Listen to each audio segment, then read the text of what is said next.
Hello, Claudine. Hello and welcome to Who Is Best, a show where I, Claudine, take games to give you choices and rate those choices in a tier list. Today we'll be examining the groovy sequel to the 3DS exclusive gem, Persona Q. These titles are crossovers between the Etrian Odyssey series and the Persona series. Now that may sound like a wacky combination, and it is, but for all the right reasons. Now this is a big list, and I've been researching on and off for about a year and a half in order to make this video. In Persona Q2 New Cinema Labyrinth, you obtain every character from Persona 3, 4, and 5. So this is a massive roster of characters. We'll be moving quickly through each character, so I'll just be focusing on the main reasons for their placement. If you like this kind of content, be sure to like, share, and subscribe, and stick around till the end for a bonus list.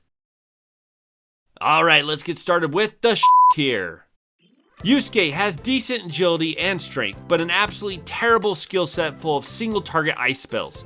He also has incredibly low HP, making him a subpar glass cannon. Teddy's stats are unfocused, and because of this, he doesn't really have any clear use in this game.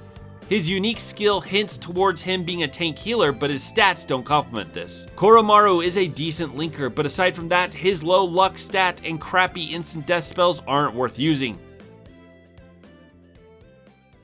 The low tier.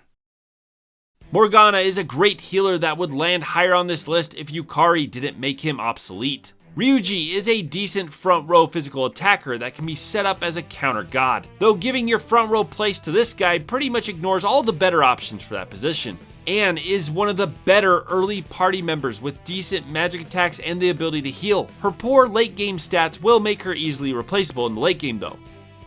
Yukiko is a better Morgana with healing spells, great luck, and Solomon's Kiss, which inflicts all 3 binds. Unfortunately, she's insanely slow and gets passed up in usefulness in the late game.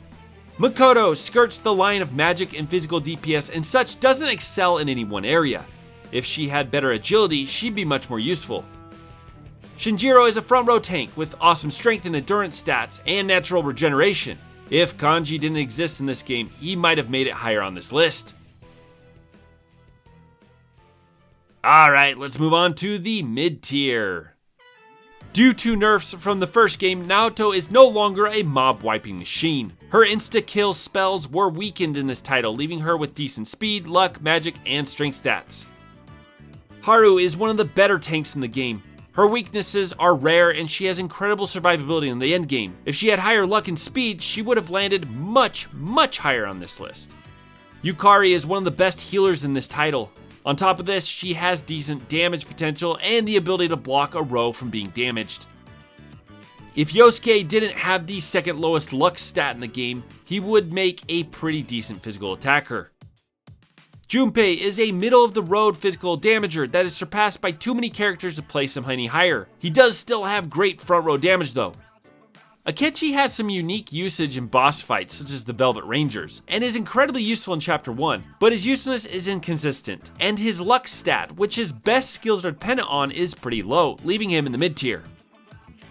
With some speed buffs, FemMC is a single target damaging machine and linker. Unfortunately, her low speed and overall mid-tier stats really do hurt her in this title.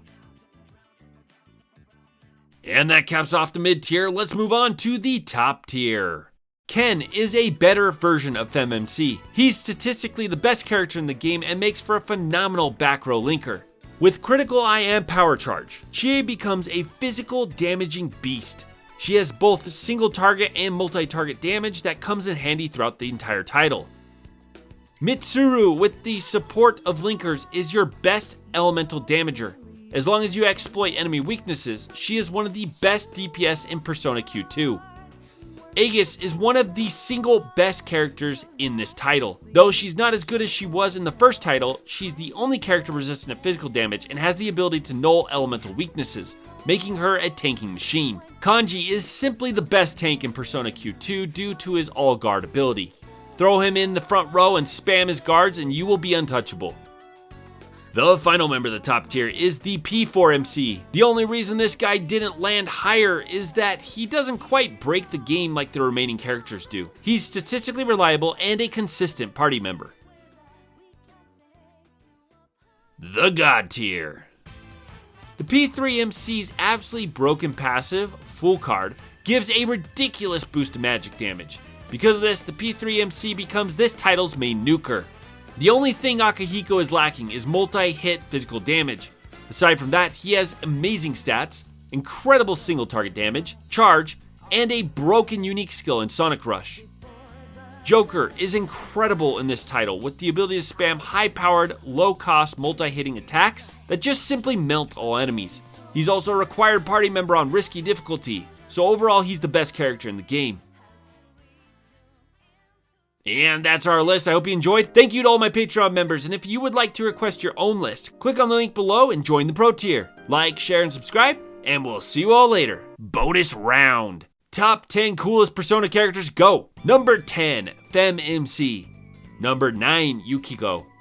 Number 8, Akihiko. Number 7, Haru. Number 6, Joker. Number 5, Mitsuru. Number 4, Junpei. Number 3, P4MC. Number 2, Aegis. And number 1, Naoto.